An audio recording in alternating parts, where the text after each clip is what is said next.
Olá pessoal, estamos aqui para mais um bate-bola hipnótico, sempre trazendo personalidades relevantes com assuntos relevantes para uma verdadeira educação continuada, né? Eu entendo como educação continuada não só aquele material pago, aquelas coisas que você paga para fazer, mas qualquer conteúdo que traga um crescimento na sua prática, um desenvolvimento pessoal ou um crescimento na sua prática como um profissional, ok? E hoje nós estamos com mais um amigo, convidado especial, junto comigo, Murilo Cucato, e o nosso convidado especial, Dr. Idalino Almeida, presidente da ABTR, Associação Brasileira de Terapia Regressiva.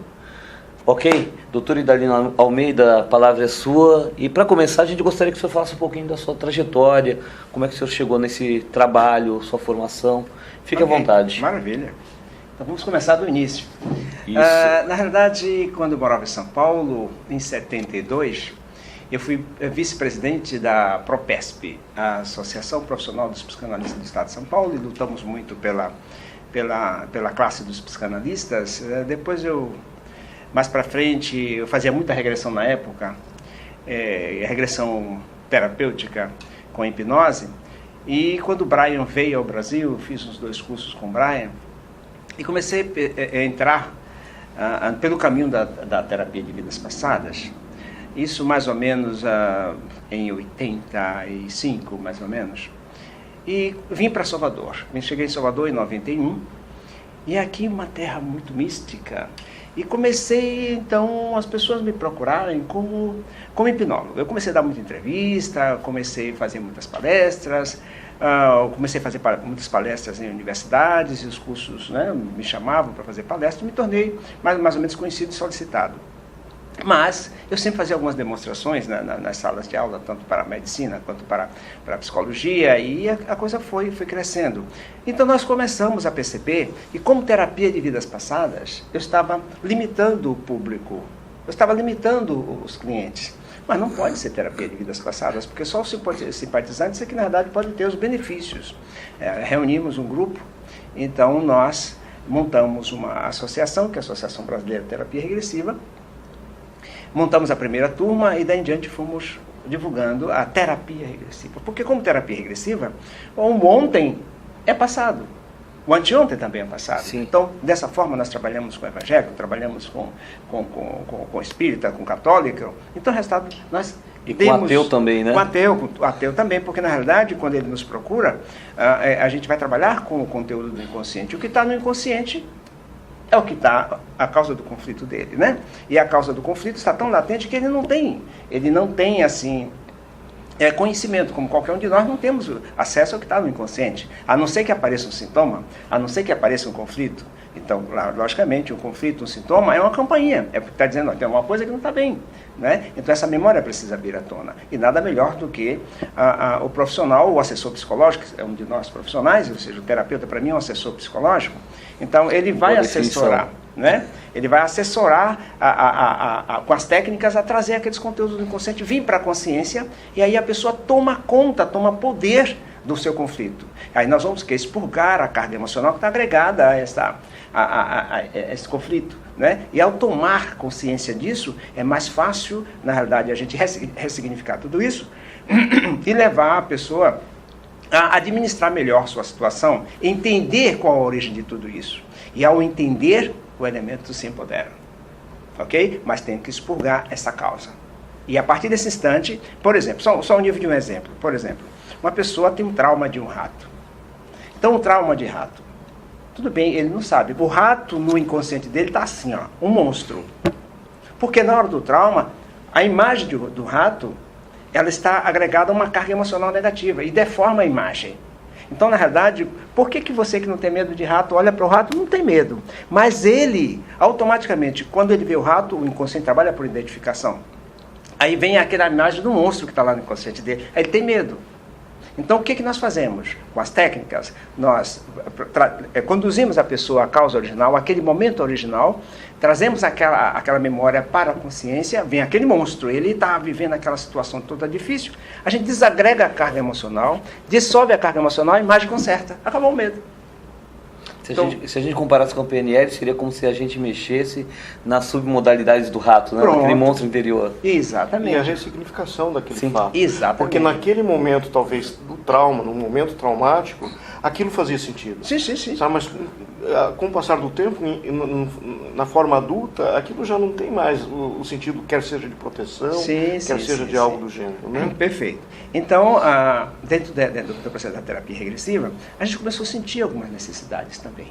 E como a gente não inventa nada, né, nós começamos a perceber que na prática do consultório ia surgindo alguma coisa que eu digo, puxa vida, isso eu não conheço.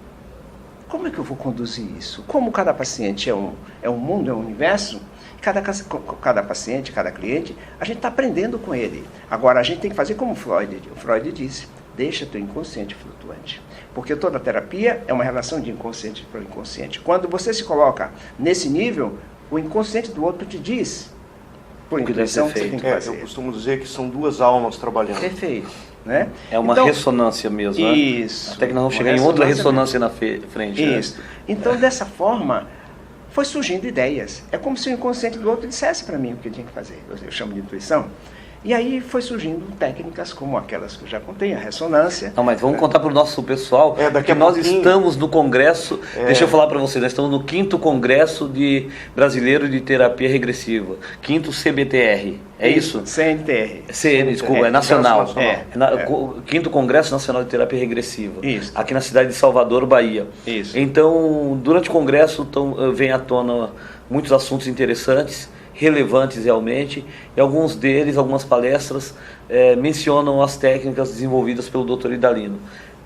Aproveita. Até eu gostei muito de um termo que foi comentado, né, por alguns dos palestrantes, tecnologia de ponta. Isso. Né? Porque o grande objetivo, nós estávamos conversando ontem, né, Dr. Idalino, que é assim, terapia breve não significa terapia instantânea. Sim, sim. Não é um milagre. Nem fast food. Mas quanto mais a gente puder utilizar técnicas para abreviar esse sofrimento, isso, melhor é. Ninguém tem a intenção de ficar anos torturando, né? E esses são os objetivos que a gente pôde sentir nas palestras até o momento dentro do congresso.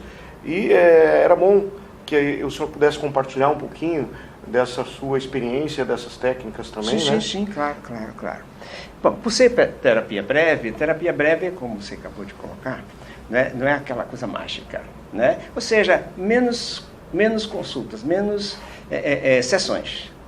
Isso quer dizer, enquanto uma terapia convencional leva assim 1 ano, 2 anos, 3 anos, a terapia regressiva ela é breve no sentido assim 3, 4, 5 sessões, né?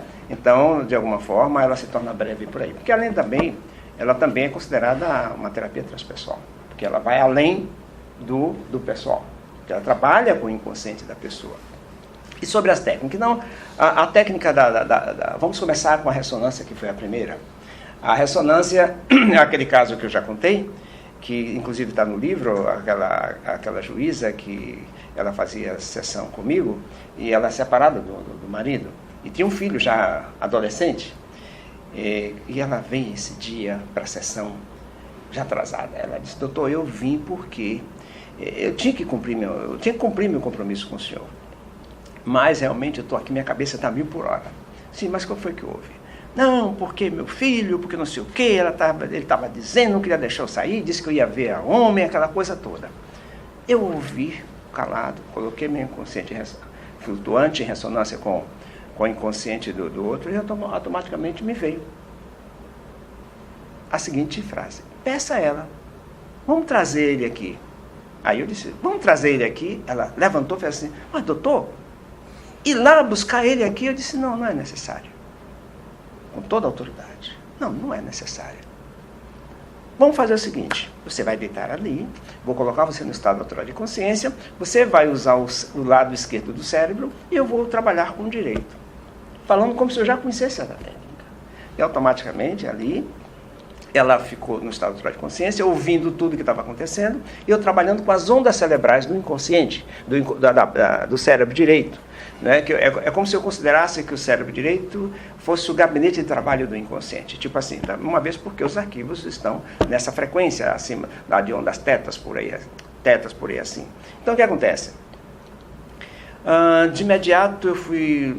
É como se tivesse um radinho sintonizando, chegou na frequência. Chegou na frequência do filho dela. Aí tudo bem, trouxemos as ondas cerebrais do inconsciente dele atuando através do cérebro da mãe.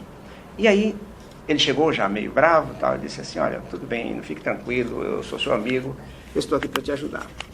Né? Aí passei a conversar tudo o que a mãe tinha falado. E aí ele foi se acalmando, e no final eu disse para ele, olha, para sua mãe ter certeza de que foi você realmente quem... Porque ela está ouvindo. Para ela ter certeza, quando ela chegar em casa, dê um abraço nela e peça desculpa. Não, isso eu não vou fazer. Eu digo, você não entendeu nada. Né? Aí, de imediato, eu comecei tudo de novo, depois eu falei, não, tá bom, tá certo. Tudo bem, terminamos a sessão, ela disse, doutor, que incrível. É o jeito dele, a voz dele, eu estava ouvindo tudo, eu disse, mas é isso mesmo. Ela foi para casa, cheguei em casa, a casa estava toda escura. Ela entrou e estava tomando banho, daqui a pouco ela ouviu uma voz. Mãe, quando você sair do banho, volte aqui. Passe aqui. Ela terminou, tal, e chegou lá. Mãe, desculpe, dê um abraço. Ipsiliter. Igualzinho como, na realidade, ele tinha dito, o inconsciente dele tinha dito, através do inconsciente dela. Bom, e ela quis me entrar em contato de noite mesmo para me dar a notícia e tal, mas no outro dia me passou a notícia. Então, esse foi o primeiro caso de ressonância. Eu deixei fluir. Porque nós, profissionais, com uma relação de almas para alma, não é você quem conduz a sessão, você é apenas um instrumento ali. Ou não atrapalha, né? Se você for intelectivamente tentar interferir, você atrapalha.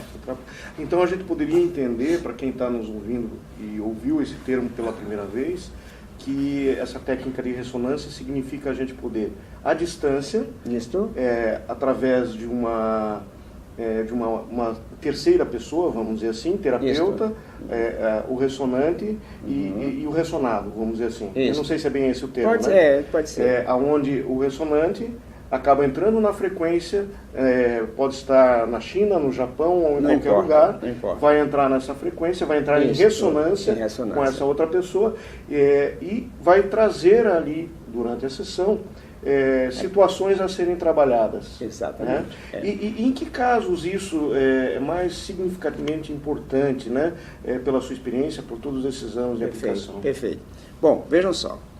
Daí em diante eu comecei a aplicar com pessoas que estão em coma em hospital. Né? Famílias, que foi o segundo caso de uma senhora que estava com um sentimento de culpa, porque a mãe estava em coma já há algum tempo, e ela não sabia o que fazer. Se a mãe morresse, ela ia ficar com imensa culpa. Mas ela veio ao consultório para realmente trabalhar aquela culpa. Depois eu parei e a intuição veio novamente. Sugiro para ela trazer a mãe dela aqui. Aí ela levantou e fez assim, professor, eu disse para o senhor que ela está em coma. Eu digo, tá bom, calma. Você vai tentar ali, você vai trabalhar, você vai ficar ouvindo com o seu cérebro esquerdo e eu vou trabalhar com o seu cérebro direito. Testei o cérebro dela, mas não atingiu a frequência. E quando não atinge, dá dor de cabeça na pessoa. Então já vi que ela não atingiu. Convidei outra pessoa e outra pessoa realmente substituiu. Não vou contar o restante para não tomar tempo. Mas olha, crianças, você pode fazer regressão, regressão com crianças recém-nascidas ou pessoas idosas, pessoas que estão distantes. Você pode usar a técnica da ressonância pessoal, porque é uma técnica que trabalha com ondas cerebrais, não serve para trabalhar com desencarnados. Trabalha com o subconsciente de pessoas encarnadas. Por quê? Porque tem ondas cerebrais, tem cérebro. Vou deixar bem claro. Tudo bem?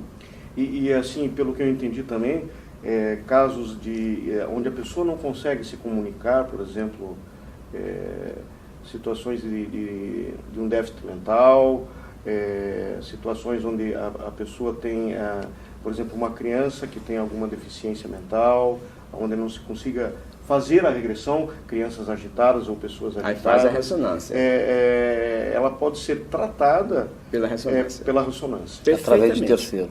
Perfeitamente. Essa é uma técnica muito usada por aqueles iluminados do Tibete. Tá? Não sei se foi o caso quando eu estive lá há muitos anos atrás, e eu tive contato com algum desses monges, com algum desses seres. Eles me ensinaram alguma coisa também. Talvez isso eu não prestasse atenção, mas talvez influenciou. Mas eles usam muito. Ou talvez eles tivessem continuado ensinando, né? Continuado ensinando, é. Isso eles usaram muito com a Helena Blavatsky. Helena Blavatsky aqui no Ocidente, eles lá, e editando o livro todinho para ela, Por Onde Se Navega. Com a Alice Bailey também. Né? O mestre que editou o livro para Blavatsky foram 3 mestres. O Descartes, o Dejaukun, o Moria e o Kutumi. Eles 3. Eles 3. Então, mais um mestre que está mais próximo da minha maior simpatia com o Descartes. Né? Então, depois ele resolveu editar à distância. A Alice Bailey na América, ele editou os livros, os 33 livros, é uma coletânea maravilhosa. Os livros da Alice Bailey. Então, é uma técnica bem parecida. Aliás, eles usam muito como tapa-linguagem da mente. Eu até quero fazer uma parte, né? Às vezes o pessoal, o senhor mencionou a psicologia, que modernamente nós chamamos de psicologia da religião ou das religiões, e eu costumo repisar sempre esse assunto, que as pessoas que por algum ranço querem retirar a religiosidade das pessoas, ou até a palavra intuição. Até modernamente substituíram por insight, né? É mais bonito e é importado. Mas o ser humano, eu tenho que trabalhar com o sistema de crenças do outro. Se eu tenho que trabalhar com o sistema de crenças do outro, eu tenho que usar tudo que ele tem a favor dele. Com certeza. Agora, quando nós falamos de terapias, por exemplo, de linhas psicoterapêuticas, nós vamos lembrar de Jung. E eu vi poucas pessoas que sabiam disso, que no livro 7 Sermões para os Mortos, Jung admite que só conseguiu realizar toda a obra dele devido ao mentor dele chamado Filemon. Quer dizer, se existia ou se não existia, se foi uma criação da mente dele, para mim isso não importa. Se ele criou um alter ego para isso, também não importa. O que importa é que... A obra dele que está aí. É a obra que está aí, que ele se tornou extremamente eficaz baseado nesse alter ego, se for o gosto de outros, né? Sim. Agora, para quem acredita que era um mentor espiritual, também está ótimo. Está ótimo. Eu não tenho como provar a verdade do outro, né? Sim, claro. E o que é a verdade? E o que é a verdade. Então isso vem tudo, parece que é um falar a mesma linguagem, desde que você se permita, né? Será que a verdade não é o que você pensa, o que você acredita? São suas crenças. É naquilo que você acredita. Claro, né? Isso é verdade. E eu também acho que, na minha visão, existe uma conexão. Né? Uma conexão. E, por vezes, como sabiamente o nosso grande mestre Hans passou para a gente ontem, na entrevista, nós aprendemos muito como terapeutas, com os nossos pacientes, com os nossos alunos. Perfeito. De forma geral, é essa conexão de aprendizagem que se faz. Né? Quando a gente se permite abrir os nossos campos. Perfeito. Porque, independente da técnica que a gente vai usar, no fundo, a nossa missão é ajudar as pessoas. Claro. E ajudando as pessoas, a gente se ajuda. Perfeito. E todos entram em ressonância. E assim Perfeito. a gente pode fazer um mundo melhor. Né? Eu queria deixar mais um gostinho aqui, que as pessoas são ávidas por perceberem técnicas e coisas que funcionam. Perfeito. Uma outra técnica que eu ouvi falar aqui no Congresso, o PDI. PDI, né? Parceria direta com o inconsciente. É uma outra técnica que surgiu logo depois da ressonância. É uma técnica em que a pessoa, a gente acessa o inconsciente da pessoa, e aí quem passa a ser o terapeuta é ele. Quer dizer, a gente começa a dar ferramentas para que o outro faça parte dele no processo, não gere um processo de codependência, não é nem só de dependência, né? Que tem terapeutas que falam na dependência do paciente, mas ele também se colocou na codependência daquele recebimento para continuar e não consegue abrir mão disso, né? E o interessante exatamente é bem assim, né? A gente coloca a pessoa na frequência, chama o subconsciente da pessoa e conversa com o subconsciente da pessoa. Conversa com o subconsciente da pessoa. E, logicamente, ele sabe muito mais da pessoa do que nós. E aí a gente pede ajuda. Então, pergunta se ele está disposto a ajudar, ele vai estar disposto a ajudar. Então, automaticamente, aí nós perguntamos, essa causa que a pessoa está trazendo, que fulana está trazendo, ele chama a pessoa sempre de ela, né? Que ela está trazendo é uma questão de vidas passadas, presente, ele vai dizer. Então, quando ele diz qual é a causa, a gente pergunta, você pode buscar a causa, trazer essa causa agora? Bom, ele vai dizer pode, se na realidade se não for uma carga muito alta. Se for uma carga muito alta, que a pessoa não possa partilhar, ele vai dizer assim, olha, tudo bem, vamos preparar ela para poder realmente trazer a questão. Quando não, ele traz logo. Traz logo a questão, a pessoa revive na hora, revive toda a situação na hora, tá? Quando termina, tá? A pessoa entra em catarse, faz algum teste. Depois, termina, aí a gente pergunta, o que mais podemos fazer? Aí ele vai dizer se a gente vai fazer um relaxamento, se for um caso, olha, tem que ver vidas passadas. Tudo bem, você pode trazer essa vida passada, aí a pessoa entra em regressão. Ele vai e traz todo o conteúdo da pessoa regressando. Então, no fim, você só vai perguntando. Você só vai... É como se, nessa interação, o terapeuta termina sendo ele. E no final, aí a gente pergunta, e agora? O que podemos fazer? Tem mais alguma coisa que a gente possa fazer para ajudar? Aí ele vai dizer se pode ou não, se deve ou não. E outra coisa, a gente também pergunta, bom, quando a pessoa voltar, ela pode saber de todo o conteúdo que ela viveu ou da amnésia? Aí ele vai dizer, não, pode deixar ela saber de tudo. E na maioria das vezes, qual é a mensagem? Que pode ou não? Se é uma carga muito grande e vai precisar de algumas sessões, entendeu? Então ele faz o seguinte, não dê a amnésia. Na próxima, a gente conclui, prepara ela, para que na verdade ela tome consciência. Entendi. Ou seja, ela pode tomar consciência só de parte. Mas há uma sugestão do psicoterapeuta, uma sugestão formal, para que haja essa amnésia? Ou não, fica só a cargo do inconsciente? Não. Aí ele pode... Na verdade, ele mesmo faz. Ele já fala que vai fazer e pronto. Ele fala que vai fazer e quando não, ele faz assim, dê você mesmo. Dê o seu comando. É incrível. Tá me parecendo com Edgar Cayce isso, né? Edgar Cayce, o profeta adormecido. Para quem não conhece a história dele, Edgar Cayce, quando adolescente, teve uma afonia, perdeu a voz, e um caixeiro viajante, que era hipnólogo, botou ele em transe e ele voltou a falar. Já adulto, ele teve de novo o mesmo fenômeno. Levaram ele no médico hipnoterapeuta, o médico colocou ele em transe, ele voltou a falar instantaneamente e falou, olha, dê alguns comandos para que irriguem as cordas vocais, isso e aquilo e tal, e ele melhora. Ele disse para o médico que o médico tinha que fazer. O médico deu o comando e ele voltou a funcionar bem. Tanto que o médico contratou o Cayce para ser assistente das sessões, para fazer diagnóstico e prognóstico no transe de auto-hipnose. Quer dizer, ficou muito interessante isso. Então esse mestre interior, esse inconsciente, ele é um mestre interior na vida da gente, sabe? Na vida, no nosso dia a dia. Então, esse poder está dentro da gente. Quando a gente sabe, onde tem essa intimidade com esse potencial dentro de nós, puxa, nossa vida começa a ser administrada de forma diferente. É começar a dar mais importância, pelo que eu percebo, ao que realmente vai fazer a diferença. Exatamente. E a terceira técnica é a dessensibilização de conflito. Né? A dessensibilização de conflito. Vamos voltar a um outro exemplo. A pessoa tem medo de aranha. Ora, nós sabemos que o inconsciente, ele trabalha com imagens, segundo, né? Nós sabemos que isso é falado por Jung, é falado por Freud, é falado por Lacan. Né? Então, o inconsciente é um mundo, uma cópia do mundo externo, está tudo lá no inconsciente. Concorda comigo? Tipo assim, se eu pegar, por exemplo, pegar um bisturi, abrir sua cabeça e botar aquela cadeira, eu posso colocar aí dentro? Fisicamente, não tem espaço.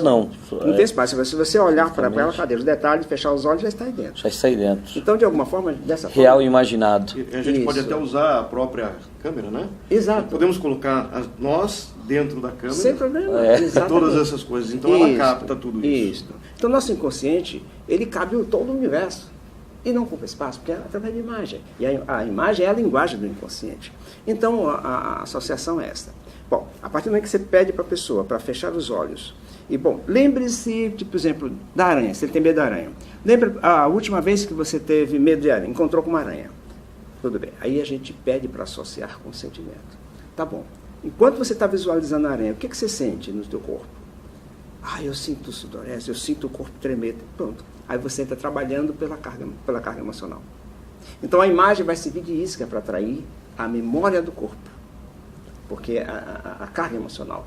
está presente, ela está latente, mas nessa hora da imagem serve de isca e ativa. Aí você vai trabalhar, você vai dessensibilizar essa carga, você vai desgastar essa carga, para liberar justamente a imagem da areia, para ter realmente, e a origem, que é a causa, e dissolver tudo isso e liberar a pessoa. Geralmente demora quanto tempo essa técnica? É rápida, essa é rápida, essa é pronto-socorro, chamo de pronto-socorro. É o PS do... Entende? É muito rápida. E tem casos que, quando a coisa é muito mais séria, tem arquivos anteriores, aí de imediato o inconsciente já leva direto para uma vida passada, já faz a regressão. Deixa eu fazer um link aqui com a PNL. Ele já transderiva a sensação, busca, serve de guia seguro para ele achar a memória traumática. Perfeito. Que é o que ela... Primeiro você leva uma sensação de conforto, que é o pronto-socorro. Não resolvi, mas pelo menos eu amenizei. Isso. E agora vamos lá resolver o que tem que ser resolvido. Perfeito. E aí essas 3 técnicas eu não escrevi, né? Eu não escrevi, mas eu fui formando várias turmas de terapia regressiva, dentre elas eu ensinava as técnicas, e os alunos iam colocar no consultório e dava resultados maravilhosos. E passaram a trabalhar direto com essas técnicas. Mas, professor, isso aqui tem que botar em livro, isso tem que formar livro. Eu digo, gente, é muita coisa na minha cabeça, não tem tal. Aí, para o congresso, eles resolveram reunir, pode ver no livro lá, são alguns alunos de pós-graduação, eles se reuniram e disseram, professor, agora vamos escrever e vamos botar, vamos registrar isso aí. E aí, resultado. Então, agora está escrito, agora está no mundo, né? Está no mundo. E a gente vai passar direito para isso. Vocês aqui, nós vamos colocar também nesse vídeo a capa do livro para que você possa visualizar essa capa, gravar na memória, né, essa imagem, e que você possa também fazer com que todo esse processo se multiplique e que, logicamente, venha se buscar esse conhecimento. E para isso, doutor Idelino, eu gostaria que o senhor comentasse um pouquinho, né? Porque é muito interessante, a gente às vezes estigmatiza a questão da regressão como uma técnica não científica, como vidas passadas ser um processo somente religioso, e várias pessoas acabam afastando das suas clínicas como terapeuta, como psicólogos, psicanalistas, técnicas de regressão. E eu fiquei muito feliz em poder saber que existe uma pós-graduação em regressão. E talvez muitas pessoas não saibam disso. Então eu gostaria que o senhor falasse um pouquinho sobre justamente essa formação de regressão, para que as pessoas possam saber, elas possam buscar esses conhecimentos. Pois é. A pós-graduação é uma conquista muito grande, que a BTR, a gente vem lutando bastante. E como vocês viram, o diretor da faculdade, aqui na abertura do congresso, onde ele declarou que ele foi o primeiro aluno da primeira turma em 98. Então, resultado, quando elaborei esse projeto da pós-graduação, eu viajei por muitas universidades tentando ver qual universidade que comprava a ideia. Mas, infelizmente, a academia só foi tchá. Mas, quando eu soube que o Dr. José Augusto, ele estava assumindo a faculdade FACEI, eu fui lá. Quando ele acabou de olhar, eu falei, está aprovado.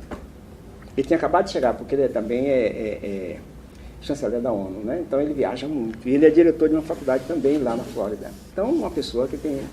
quando ele olhou, fez, está fechado, é isso aqui mesmo. E aí trouxemos, colocamos a força, empurramos na academia, e aí a academia teve que engolir a força, porque está registrado no MEC. Se você acessar o site da FACEI, vai ver lá. No nível de especialização está lá, terapia regressiva no MEC, no site do MEC. Então, está no MEC. Então, nossos certificados são lato sensu oficializados. Ou seja, sai com o título de especialista em terapia regressiva. Exatamente. E mais do que isso, né? Vai ter técnicas na mão que realmente vão fazer a diferença. Vão fazer a diferença. Exatamente. O título é um reconhecimento no papel, a gente sabe disso. Sim. Né? E que o maior valor, e até pelo que a gente pôde ver dentro do Congresso, a paixão com que esses professores estão expondo essas técnicas. Exatamente. E quando a gente expõe as coisas com paixão, é porque elas funcionam. Com certeza. Congruência. Agora, foi falado do livro, ele vai aparecer em close para vocês, o livro é esse, Terapia Regressiva, abordagens psicoterapêuticas complementares. e são vários coautores, né? Isso. Com as técnicas do Dr. Idalino Almeida, e no site mesmo, no vídeo mesmo vai aparecer como você pode adquiri-lo, ok? Bom, eu sei que nós estamos dentro de um congresso, Dr. Idalino Almeida é o presidente desse congresso, e nós não queremos tomar mais... Eu antes de finalizar, Ok. Gostaria de pedir a sua permissão mais um tempinho, para que o senhor falasse da dinâmica dos congressos. Rapidinho, né? O que é o congresso, a cada quanto tempo acontece, quando vai ser o próximo, né? Para que as pessoas já se antecipem, né? Como a gente disse ontem, façam a sua poupancinha já. Se programa. Maravilha. O primeiro congresso, nós estamos agora no 5º. O primeiro nós lançamos, a BTR lançou aqui em Salvador também, e de alguma forma é o seguinte: o presidente de um congresso, ou seja, ele geralmente tem um vice-presidente. Esse vice-presidente ele é treinado para ser o presidente seguinte. De 2 em 2 anos é feito, é um congresso itinerante, de 2 em 2 anos vai para um estado. Porque a ideia é juntar os profissionais, para que na realidade não fique panelinhas, ou seja, nivelar a terapia regressiva e trazer e partilhar com o outro. Então, cada profissional que vem aí, ele desenvolveu durante 2 anos suas técnicas, ele trouxe algo novo, suas experiências, então ele partilha com todos que estão presentes. Isso na realidade, esse congresso ele funciona como uma capacitação. Então, sempre o profissional, ele sai daí atualizado, ele sente que, na realidade, há uma partilha. Veja que até a forma de conduzir o Congresso é uma forma, assim, bastante simples, né? Bastante forma, assim, de partilha, de integração, interação, né? Para que, na realidade, os profissionais possam perceber que, na realidade, ninguém é concorrente do outro. Isso. Perfeito. E o próximo congresso vai ser quando? O próximo congresso vai ser em 2017, em setembro, no início de setembro, em Vila Velha. Em Vila Velha, com o neurologista, vai ser o presidente, é o Sérgio Baumel. Uhum. E já está estabelecido a psiquiatra Norma, ela resolveu assumir, ela vai ser vice de Sérgio Baumel em 2017. Então, em 2019... Desculpa, eu acho que eu te confundi. É Vila Velha ou é Vitória? Vitória. Tá vendo? Olha eu atrapalhando aqui, tá vendo? Meu papel é atrapalhar, tá vendo? E é tão interessante essa dinâmica, né? Porque a gente já sabe o que vai acontecer para frente. Eu espero que um dia a gente possa levar para o Sul isso, porque o Sul é uma área que está necessitando muito quebrar alguns paradigmas, algumas coisas. Então, a doutora Norma conversou com a comissão científica do Congresso, então ficou para 2019 em Aracaju, e vamos ver se 2021 você assume. Quem sabe, né? Eu sempre digo assim, o universo providencia. Tudo a seu tempo, tudo no seu momento, e a gente vai pedir para que o universo providencie, que traga essa possibilidade. Se não for em Curitiba, pode ser que seja em Santa Catarina, pode ser que seja no Rio Grande do Sul, mas é muito importante que isso venha para a nossa região. Perfeito, maravilha. Agora, exatamente como você disse, ericksonianamente, né? No seu tempo, do seu jeito, no ritmo certo, né? No ritmo certo. Nem depressa, nem devagar, né? Perfeito. Tem que acontecer quando tiver. Vai acontecer. Maravilha. Bom, doutor Idalino, foi muito bom estar com o senhor aqui, foi muito bom estar também, óbvio, o Murilo Cucato já é parceiro, a gente já está desenvolvendo alguns projetos, a Sociedade Interamericana de Hipnose, junto com o Instituto do Murilo. Maravilha. E vamos continuar as nossas parcerias. Com certeza. Fico muito feliz de estar aqui. Feliz está eu. Eu, primeiramente, gostaria de agradecer, como o Valdeci já comentou, nós saímos no meio do Congresso, está tendo agora palestras lá, né? A sua predisposição em poder nos ajudar, e eu vejo assim até o seguinte, né? Essa ajuda que vai fazer com que essas técnicas sejam expandidas, multiplicadas. Então, muito obrigado de coração. Eu que agradeço. Pela sua disposição, estar aqui com a gente, a separar um pouquinho do seu tempo. E também agradeço a vocês que estão assistindo isso. E olhem isso com carinho, entrem no site da ABTR, se informem, vejam as técnicas, vejam os cursos, vejam a pós-graduação. Nós vamos botar no site, no vídeo, nós vamos pôr na legenda o site para que vocês possam entrar. Perfeito. Muito obrigado. Eu que agradeço. Muito obrigado. Até o próximo bate-bola hipnótico aqui nesse canal. Maravilha. Gente.